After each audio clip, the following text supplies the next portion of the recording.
Building a serious app usually takes like 10 months minimum. We built this thing, it was 10 and a half weeks. There was some real difficulties with some of the engineering. You're trying to drive bits of phones in ways they weren't intended to be driven. And at the same time, Apple were offering an alternative approach to that. So it was a really difficult decision to be made. Time went by and you could see that the Apple thing didn't perform as well as the original one on the Isle of Wight. And as that became visible over the next year, a few of us thought, you know what, actually that's quite an important thing, because it's not just COVID. This is a technique that would work for any pathogen. So what you're actually talking about here is imagining a world that could be largely free of communicable disease. I'm Nick Haley, founder of Little Big Tech. After more than a decade in the army, I left and joined civilian life. In this podcast series, I'll be speaking to entrepreneurs who left military service and started the next exciting chapter in their lives. We'll hear how these inspiring individuals transitioned from active service to the world of business. How did they take the first step on the road to becoming an entrepreneur? We'll find out. Welcome to Little Big Vets, the Veteran Entrepreneurs Podcast.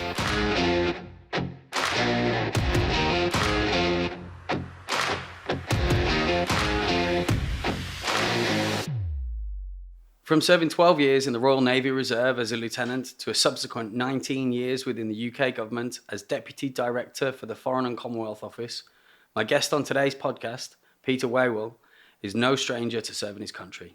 Today, we'll sit down with Peter and learn how the skills and experience he learnt during his time, such as courage, leadership and attentiveness, have influenced him throughout his life and directly guided his career journey. From protecting our nation's interests to protecting against disease using a digital solution for infection prevention and control, we'll cover how Peter has since co-founded his own company, Proxximos, where he holds the position of Chief Executive Officer.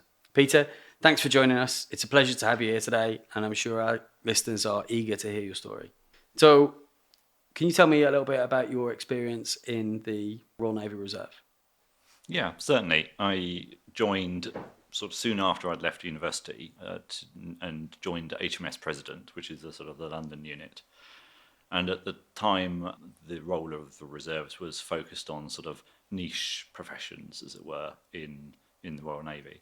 So for me, that meant sort of mine warfare operations. And I had a very enjoyable, I think it was 12 years with the Royal Naval Reserve, basically training and keeping ready for the role of a sort of mine warfare ops officer, should we ever have to mount a large-scale mine warfare operation. Obviously, a reservist journey is a little bit different to my own journey as a regular. So what else were you doing with your life at the time, being as that probably wasn't a full-time commitment? Sure. So, yeah, actually, when I started, I was actually living in Coventry as an engineer for Jaguar cars, designing engines. But during my time there, I moved to London into the consulting industry, management consulting, which meant working with all sorts of companies on typically things were either going wrong and they wanted help to put things right, or things were going very well and they wanted help to know where to spend their money. So those are the two sorts of assignments. That journey into the Royal Naval Reserves was quite interesting back then, because there wasn't a sort of direct officer entry.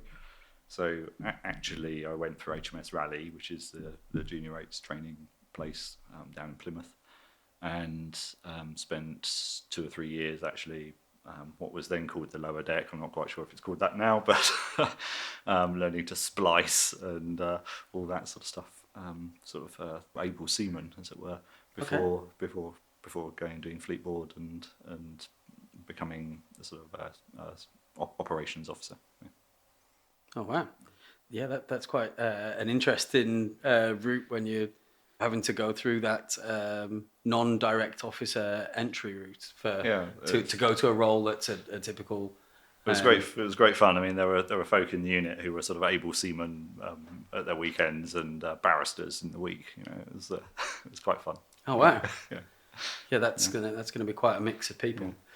Were there any particular things within your time with the Navy Reserves that really stood out as where you really learned something or something that influenced your life in particular? The typical routine would be to go away for perhaps, say, a couple of weeks, but part of the training I was supposed to do was really understand what it meant to drive a ship around as officer of the watch. So I had an opportunity to sort of go off with a ship and spend several months as proper part of ship's company, and got my officer of the watch ticket. But during that time, I think it helped me see the power of teams in the services, but also the need for sort of self-discipline and self-reliance. And even today, I sort of credit that experience to some of the perspectives you bring to, say, running your own company. Yeah, they're really important. So those were great. Those were great experiences relatively early in my career. Yeah.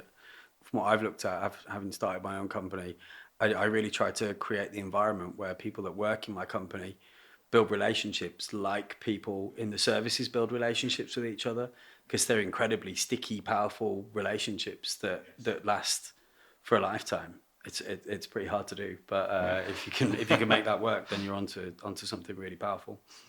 So you were working as a management consultant, 9 to 5, and then weekends and a few holidays, you were off being a naval officer. Yeah. That's essentially it.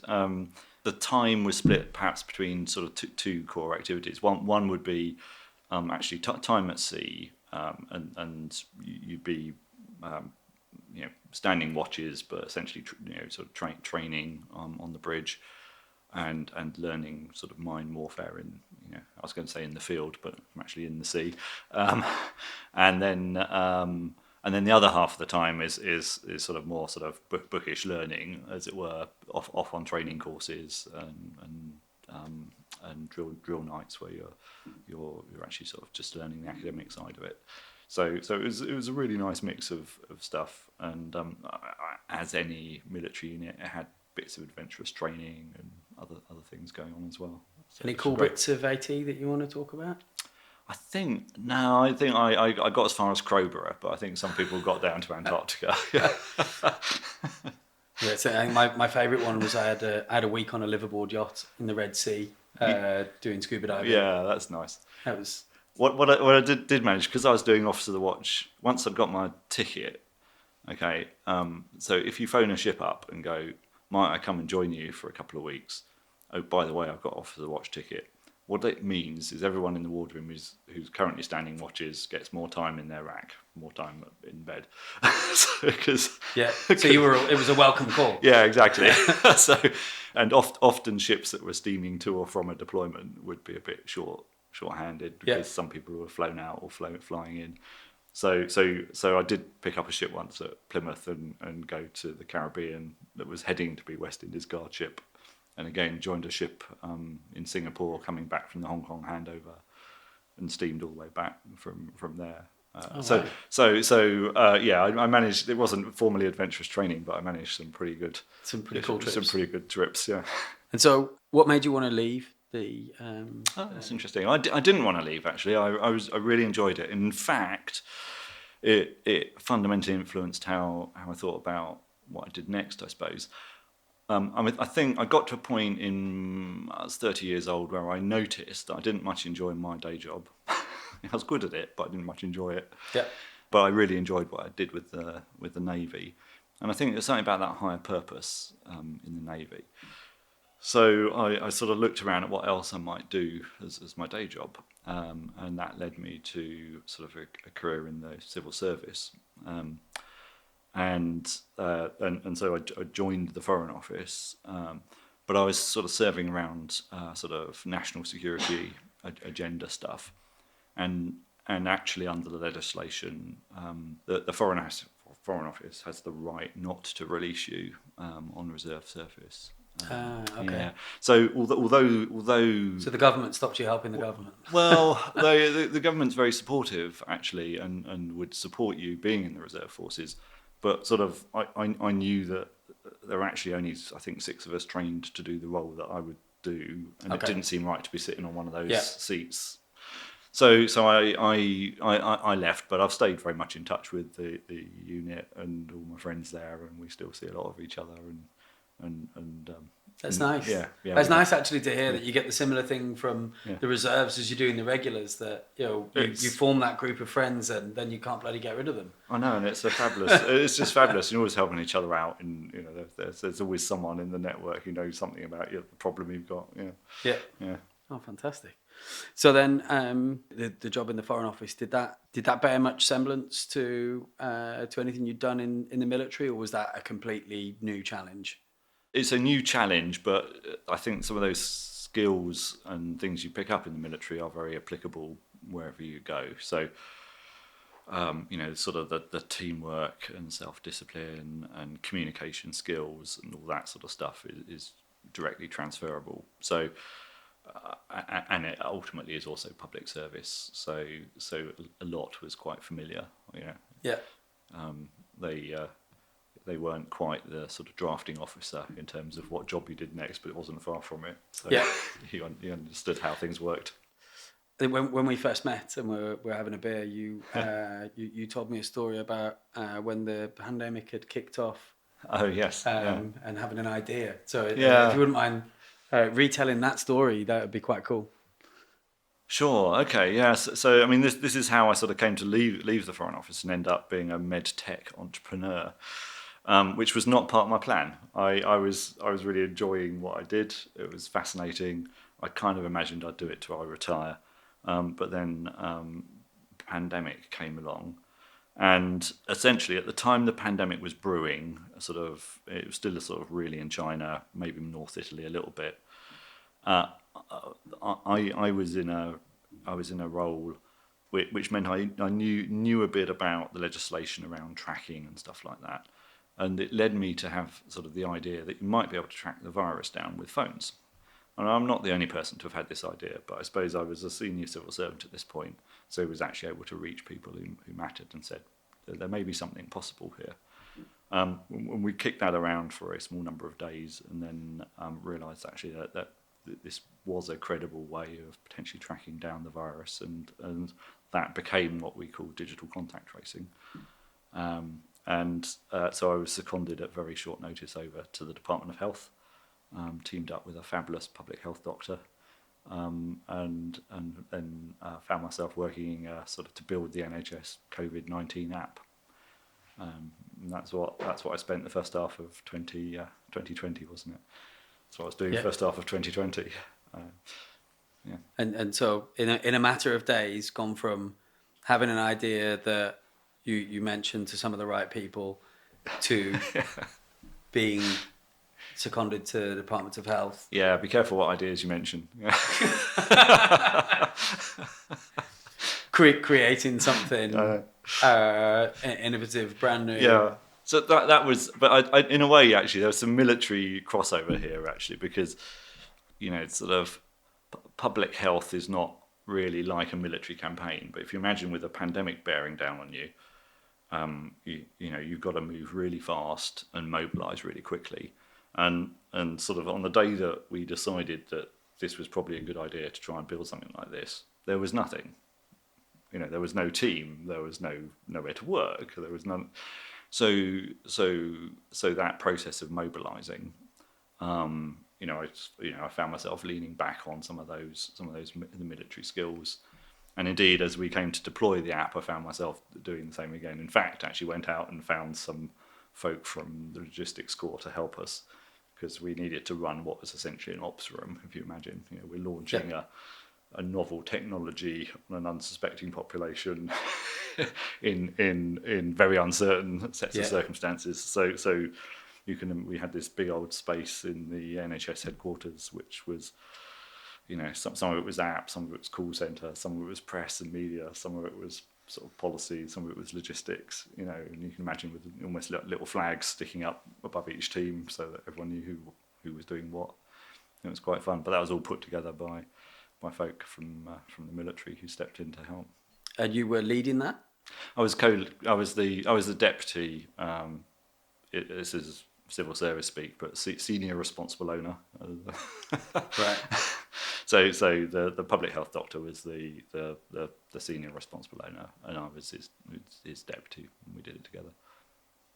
And so then, going through that process led you then to Yeah. to your entrepreneurial To moving moment. on. Yeah. So, building a serious app usually takes like 10 months minimum. We built this thing from that first meeting. It's 10 and a half weeks. And it went live on the Isle of Wight on May the 5th, 2020. And we were really pleased with what happened. The disease on the Isle of Wight, COVID, almost disappeared over the next 3 weeks. And that was quite a result, because the product was very much sort of still prototype. So we were really pleased with that. There was some real difficulties with some of the engineering. You're trying to drive bits of phones in ways they weren't intended to be driven. And at the same time, Apple were offering an alternative approach to that. So it was a really difficult decision to be made. And the decision was to go with the Apple stuff. The time went by, and you could see that the Apple thing didn't perform as well as the original one on the Isle of Wight. And as that became visible over the next year, a few of us thought, do you know what? Actually, that's quite an important thing, because it's not just COVID. This is a technique that would work for any pathogen. So what you're actually talking about here is imagining a world that could be largely free of communicable disease, which is quite a big thing to say. Yeah. And we thought we might have accidentally tripped over something that could do that in those crazy 10 and a half weeks. Yeah. So maybe we should go back and have a proper go at that. So a group of us quit our safe jobs and decided to go and do that. That was quite a good conversation with my wife, that one. Yeah. I'm sure she was over the moon. So let's talk about the journey of that. Yeah. So it was a few other people that were involved in the original project. Yes. Yeah. So there's a few of us who wanted to take it forwards, and we had quietly worked to resolve some of the engineering challenges in the intervening year. So we knew that some of the things that looked like challenging problems were now solved. So I was the one who decided to sort of, I suppose, start the mobilisation, put in my notice. Office was very supportive of that. You could see what I wanted to go and do, even if it was a bit of a surprise, and off I went and started it. And then the first job as a founder, I think, is probably to put a really good team around you, because it's it's pretty challenging. Yeah. But if you've got a vision you really believe in, and you've got a great team around you, actually it makes the journey a lot easier. So I sort of set about finding people who could help me on that. And I'd left to start a tech startup, but without a tech person. I mean, I'm an engineer, but I'm not a digital tech person. Yeah. So that was the first order of the day, was to go and find someone who could be my co-founder. Yeah. Which I spoke to a lot of people, and I found someone who shared the vision and had the sort of the same, had the technical capability to bring that to reality. So that was how the sort of the team started, and we grew from there. And then, so you've just been through your first round of funding? Yeah, it took us a while, because we took a time to work out which market to get into. So, and then you can't really raise funding unless you've got a clear plan. So there's quite a bit of time you need to put aside to get a plan together. Yeah. And then once we got the plan, we sort of went looking for funding for it. And so now it's a modest funding round, but it will get us through the next year. And what we're doing with that money is basically taking our prototype, which we've built, turning it into a proper product, and then taking that to Manchester in the Chess Trust, and going to try it out in one of their departments there. And so, what will that trial look like? You'll be trying to. We'll put the so if paint a picture for people.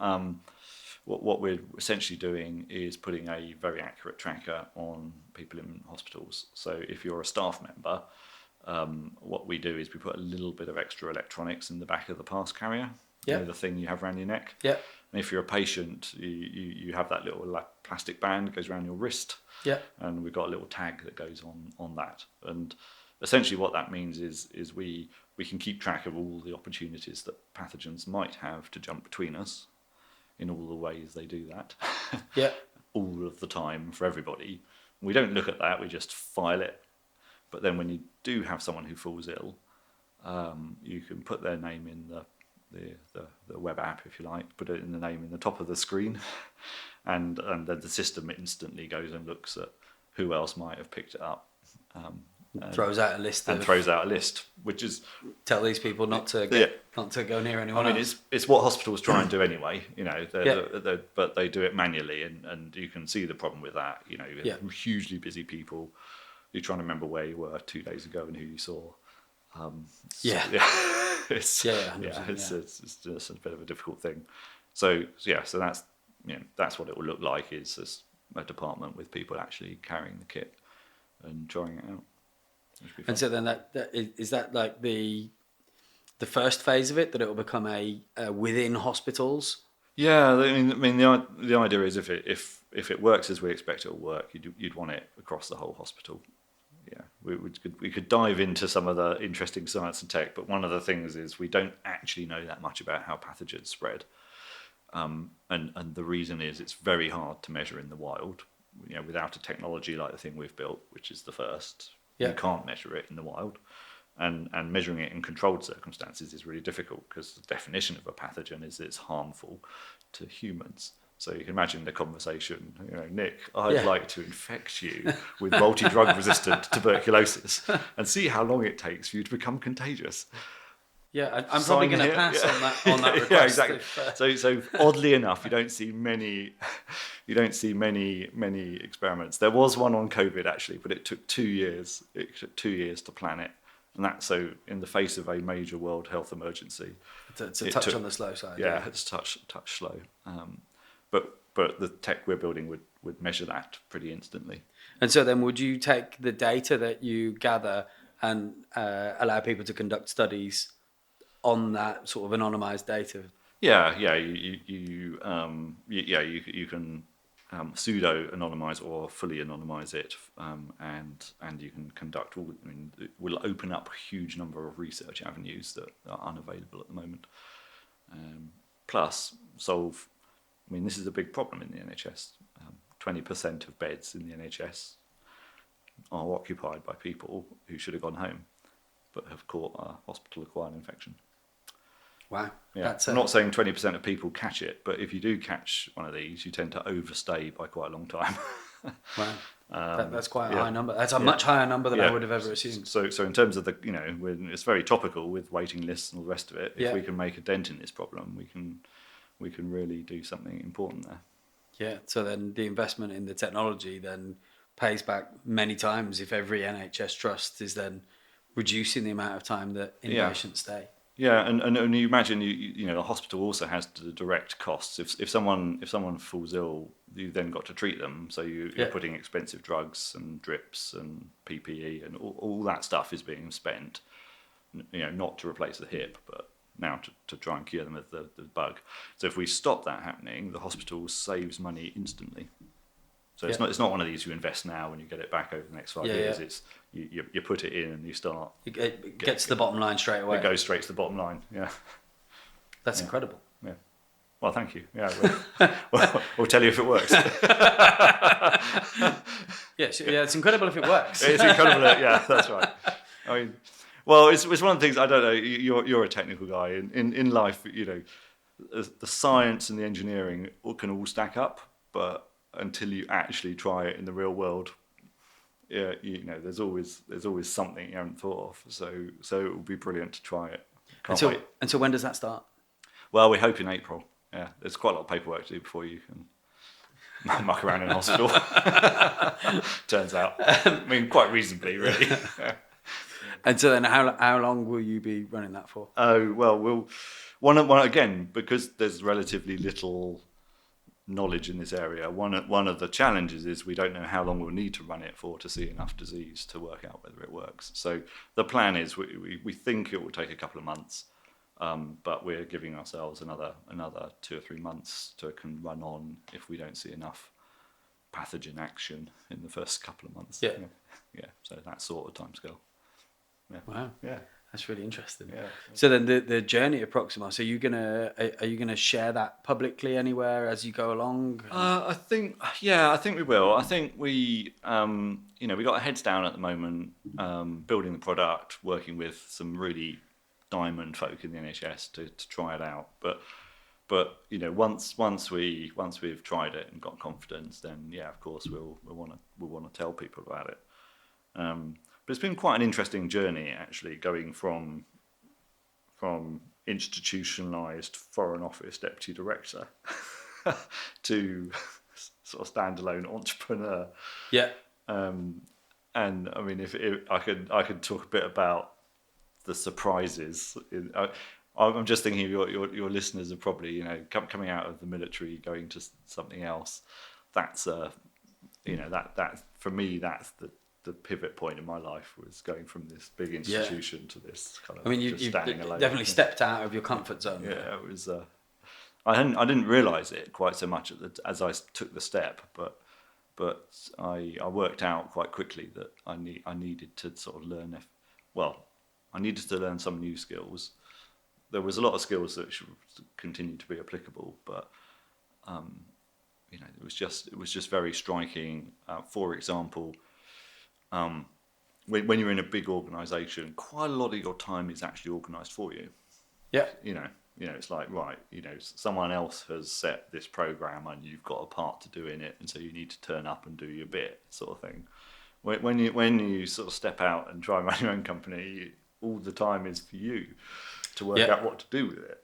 So I kind of had to work out how to organise my own sort of work pattern. And learn some stuff about myself as I did that. Like, I'm really good in the mornings and I'm really rubbish about 4 o'clock. So yes, I'll have another swig of tea. Yeah. So so I now in my diary I try and do my sort of what I call my focus work. Yeah. If I've got something I want to spend an hour thinking hard about, I'll put it in my diary, an appointment with myself. Yeah. If I've got nasty admin and forms to fill in, I'll do that in the time when I'm not at my best. Yeah, so I do something. So I block chunks of time out in my calendar for specific activities. Yeah. It was a weird one when I was starting my own company, because I thought, well, actually, it's new. There'll be no customers. Once we've sort of set the initial systems up, I'd actually have quite a lot of time. And then the more I learned, the more I realised I didn't know and that I had to go and learn. And then all of a sudden, I had no time, because I discovered there were lots and lots and lots of things that I didn't know that all of a sudden I'd got to go and find out about. That there were things that I should be doing that I didn't know I should be doing because I hadn't learned the things yet. I know what you can't do stuff you don't know about. I think that was one of the other things I found I learned quite quickly was when you're in the big organisation and you need to work something out, there's usually someone in the organisation who knows something about it. You can go and talk to them about it. Yeah. Whereas when you're on your own, you have to build that network yourself. Yeah. I mean, we met at one of those yes. events, sort of going to places and meeting nice people, and you got no idea, but in 8 months' time, you run snap bang into some problem, and you think, oh, hang on, I met someone who knew something about that, and having you got to build out that network to help you solve problems, basically, and that was a good early investment as I started this journey, realizing there was a load of stuff I didn't know anything about. I needed to. Yeah, it's interesting having your eyes opened when you didn't think they were particularly closed. And I never realised there was so much to something that on paper sounds as simple as sales and marketing. Yeah. There was a lot for me to learn there. That was the big gap for me. Yeah, I think I just strongly second that, Nick. I think I've noticed something else as well, which is in my old world, if there was something I didn't quite know, you sort of knew that there was a team around you and someone else probably did it, and whereas now, if you notice the moment when you kind of think, I mean, it could be something. There was one this morning, an insurance policy, and there was a word in it, a long, complicated word, and I can't even remember what it was now, but I don't know what it means. And you just notice these things, and you stop yourself at that point and go and look it up, because you just can't afford to have that sort of stuff. And it matters more when it's your organisation. Yeah. Whereas, like working for someone else, you might have been. It's probably okay. But then there's a delightful experience as well, which is we have to mount a clinical trial, and actually. It's not a clinical trial because a trial is medicine. Yeah. If you've got a medical device, it's called a clinical investigation. So the fact I've been walking around for 6 months saying we're going to do a clinical trial is a perfect example of you don't know what you don't know. Yeah. So we, again, in this effort to avoid falling off cliffs, we've assembled a very, very cool group of people we call our advisory committee. Yeah. And their job is to sort of tell us the cliff is ahead of us. And so they listen to our plan and they say, oh, if you're doing planning that, you might want to think about this. Yeah. So we saw them 3 months ago, and they said, you really don't know enough about clinical investigations. You need to get up that curve. So I've been hunting for someone who really knows their stuff, and it's been sort of a journey. But there's this beautiful moment when you find someone who really, really knows it and can help you, even if they need to charge you for it. But so I feel over the last week or two I've had sort of what I think of as this sort of like Matrix moment, that bit where they upload. so I've just been spending a day and a half with this person, just sucking in the knowledge. Yeah, it's an interesting process when you found something that you need to know about that you don't know about, and you need to find a person that knows about it. You can't even find the person. Because then finding the person and then actually trying to validate, well, do they really know it, or are they just telling me a story? And that's a daunting process. And I'm not sure how you went, but when I've done it, I've often gone on gut. Does this person seem genuine, and do I feel comfortable with them, or do I need to do further research? And it's worked both ways. So I spoke to someone who seemed very genuine and trustworthy, and they were nowhere near the level that they claimed, which was uncomfortable. But then I've had the same experience. I've had the opposite experience where I've gone and found someone to help, and they've seemed lovely, and they've been brilliant. Which then leaves me with the fact that, well, my methodology seems a bit like that of a toin course. You've got a bit of variability in outcome now, haven't you? I know what you mean. I think it's sort of, your gut takes you a long way, I think, and you've got to learn to listen to that emotion. If there's something bothering you, there's probably a problem somewhere, and you might not know what the problem is, but you need to go digging. I guess I have a slightly more trust and verify sort of view of the world. With your background, it's kind of to be expected. So, I want to go and take second opinions and take cross bearings on things. I guess you're talking about things at a slightly higher impact, rather than me talking about a particular subsection of marketing or SEO. Well, I'm not. I mean, I think. I mean, part of the issue is there are things out there that can kill a startup. Running out of money. Running out of money. Actually, kind of mucking a trial up so you can't actually get any evidence out of it. sort of things like that. So I think those are probably different for all sorts of startups. If you're marketing direct to people, marketing is really important. Yeah. For us, we're not at that stage yet. So I think trying to work out what are the killer issues and try and find cross bearings on those.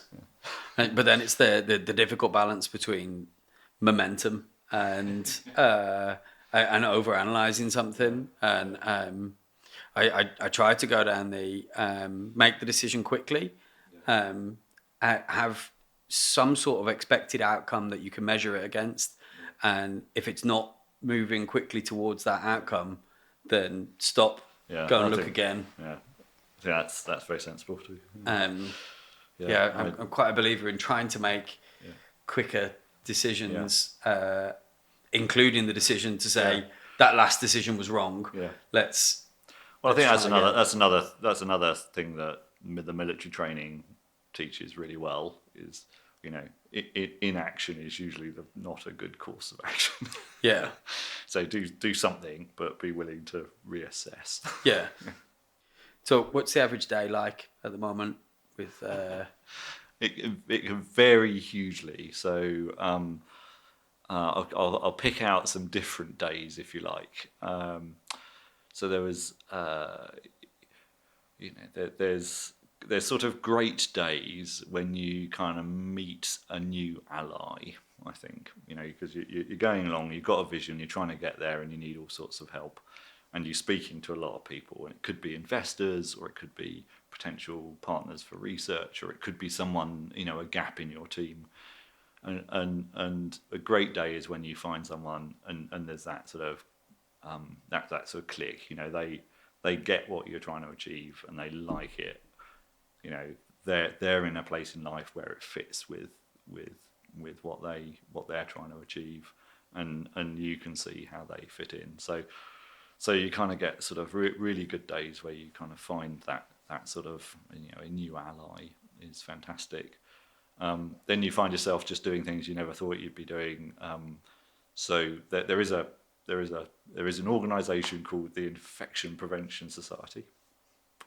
Of course there is.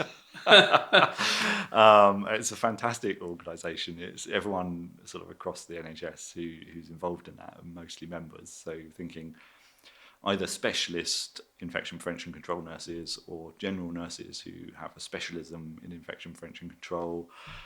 Quite a lot of companies who make detergents or wipes or paper towels or whatever, or cleaning robots. So there's this great society, and they're very active. But they have their annual conference, and last year's was in Bournemouth, and they hadn't had one for 3 years because of COVID. And of course, these are the people who were on the utter front line of COVID. Yeah. And they haven't seen each other for a long time. And we went to Bournemouth, and then there was the gala night dinner. So it was just fantastic to sort of just see this community letting their hair down properly after the awful 3 years behind us. But it was amazing, just sort of being in this totally different environment, and hearing all the presentations were all sort of complicated science stuff. But meeting the people in that community was very different. Investor pitches, that's a funny thing. You've done a few. Yeah. That's incredibly uncomfortable the first time you go and effectively say to someone, I've had an idea, would you like to give me some money to bring it to life? I know, and you end up doing quite a few. So there's sort of this interesting sort of set piece type, almost performance art kind of bit of the role. And then you have other days which basically it's you and the cat at home, fighting for the warm spot by the fire, and sort of just doing admin or thinky tasks and pushing forward. So I think one of the joys of it actually is it's really varied.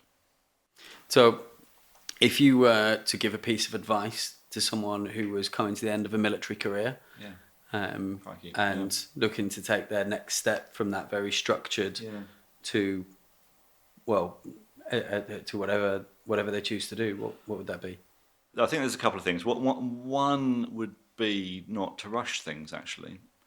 I think there's a process you need to go on as you come out of a sort of one existence and into another. You kind of need to work out what you're really good at and what you really enjoy. How you're going to present yourself to the world. Go and look at the different opportunities that may be out there. Reflect on that.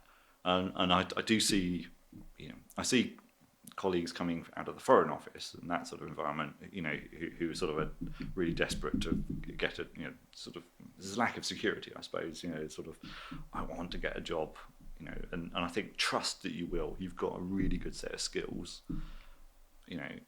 but, take the time to make sure you get it right. I suppose would be one bit of advice. Make sure you've allowed yourself a bit of decompression time, thinking time, and then hunting time. And just recognise as well. Just talk to a few people ahead of you and recognise that you really do have seriously marketable skills, and that you are going to get a really interesting job at some point. And just take that as a bit of an article of faith. Go and check with some friends who are ahead of you, but that is genuinely true, and try not to let the anxiety of it all get too much to you. If anyone who's listened to or watched this today wants to find out more or follow the progress of Proxximos, how can they do that? Crikey. Well, we have a website, so you could hop on there, and there's a little newsletter sign up, which there's quite a few people on now. And then you'll get a little update email from me occasionally saying how we're doing.